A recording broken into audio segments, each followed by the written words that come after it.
Hey there, boys and girls. Welcome to your Edpuzzle homework tonight, dealing with explaining lesson 10.1. So just like we've been doing with our explaining lessons, we're going to go into the book and work on these problems together so that we really understand what the book is asking us to do. So if you have not done so already, please turn to lesson 10.1 in your books. That's page 358 and 359. And remember, as we're working our way through there, make sure you're following along and paying attention. That way, when it comes time for you to do the work, you know what it's asking you to do. But before we go into that book, our target for tonight is I can represent tenths as decimal fractions, and we're going to be using area models to help us. Okay, so really what that target is saying is we're going to represent or show what tenths look like as a decimal fraction, but we're going to be using an area model to help us show what that looks like. All right, so explaining lesson 10.1, like we've already talked with our decimal introduction, we know in place value, everything is always 10 times as much as the place that comes before it. So what that really means is you always need 10 of the place before to make the next thing. Okay, that's how base 10 works. So when I look at my picture here, I know that I need 10 ones to make a 10. I would need 10 tens to make a 100. If I have 10 hundreds, I would have very good, I would have 1,000. What we started to get into now is you're not always going to have enough to make a whole. And that's where you're going to have some leftovers, or that's where you're going to have some extra things or extra pieces. And that is where your decimals come into play, because you're not always going to write those extra things as mixed numbers or as fractions. You can also write them as decimals. So really what we're doing here, it still follows the idea of base 10 with place value.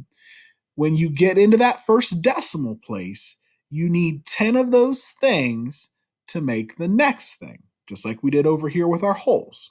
So we need 10 of these little slices to make one whole ones cube. And again, like we've talked with fractions this year, if you need 10 pieces, that means your bottom number or your denominator would be a 10. So these things would be called tenths because you need 10 tenths to make a whole. Okay. And notice again, too, like we talked, now that we've got that decimal point there, we can start separating our wholes from our extra things or our extra pieces. So again, looking at our place value chart to kind of help us understand that. Again, we know we've got the ones place, the tens place, and the hundreds place, and so on and so on. And everything always gets 10 times bigger when you hop over to the next place. It's the same thing here with our new place we're going to talk about, which is our tenths. And again, notice we've got our decimal point down here, so we know we're separating our wholes from our extra pieces. Okay, and we know we need 10 of these tenths to make one whole. So really, if you're not always going to get bigger by 10, you could divide by 10. So kind of what this is showing you here is if you take that one whole and you break it into 10 pieces, you're going to get a tenth. Just like if you took a tens rod and broke it into 10 pieces, you would get ones. Okay? Keep that in mind as we move forward. All right, so this is very similar to the problem you see in your book.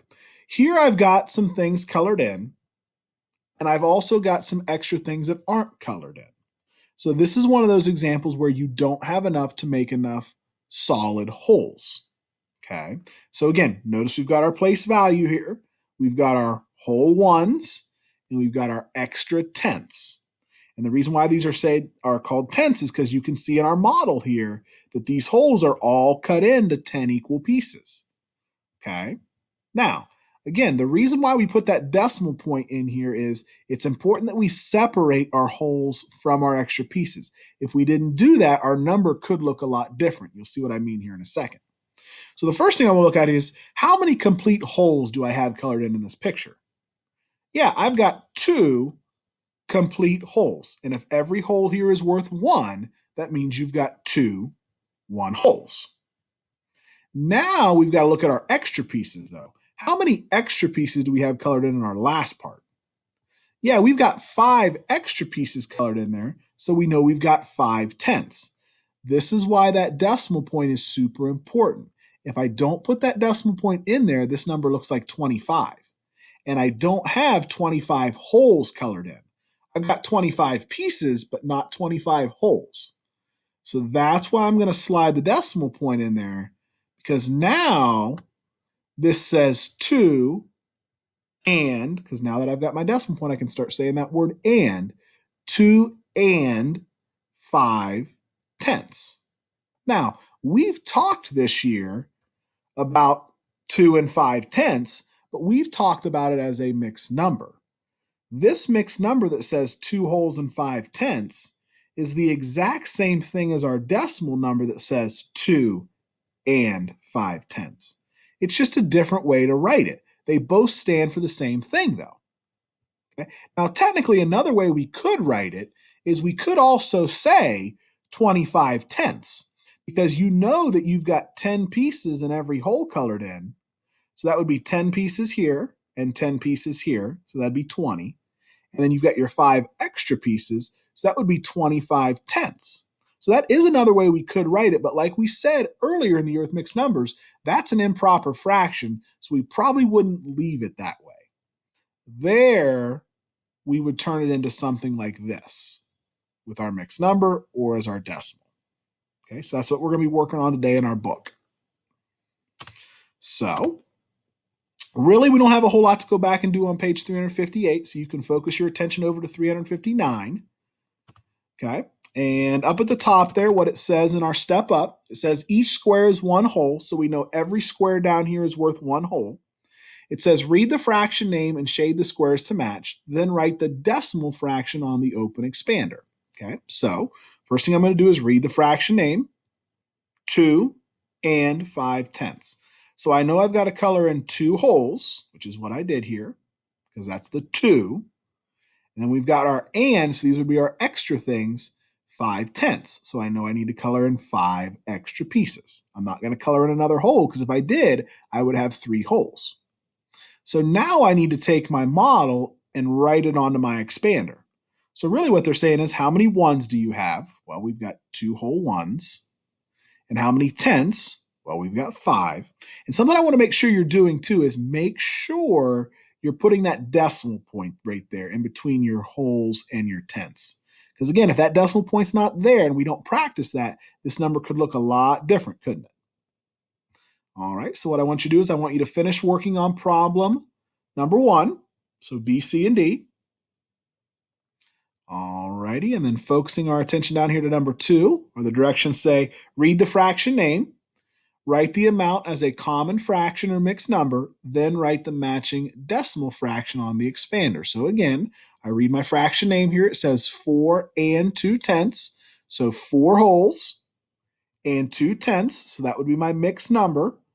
And then I've got to copy that as what it would look like as a decimal. So 4 wholes, and that's where my decimal point comes in, 2 tenths. Again, and I don't have to put a fraction here, because now that we're doing decimals, we know that this place right behind the decimal point is the tenths place. So 4 and 2 tenths. Okay. So I'd like you to finish working on problem 2 now, and I will tell you, make sure you pay extra careful attention to problem B. Read what this says here, and then think about what that would look like. You might have to go back in the video to where our last slide was, because that'll help you understand this a little bit more too. All right, and just to kind of go over this one with you real quick, this says 63 tenths. So that means I'm going to write this all as a fraction. So 63, and then I know this is tenths, so I'm going to put that here. Now, again, like we saw in our slides earlier, this is an improper fraction, so I really have to think about how many holes I could make with this. Well, if I've got 63 pieces, and it only takes 10 pieces to make a hole, I'm going to be able to make, I'm going to be able to make 6 holes, because that would be 60 pieces. So I'm going to have 6 holes, and if I do that, I'm only going to have 3 tenths left. So this would say 6 holes and 3 tenths. Okay, so that was a tricky one, so make sure you pay attention to that one too. All right, have a good night. Make smart choices.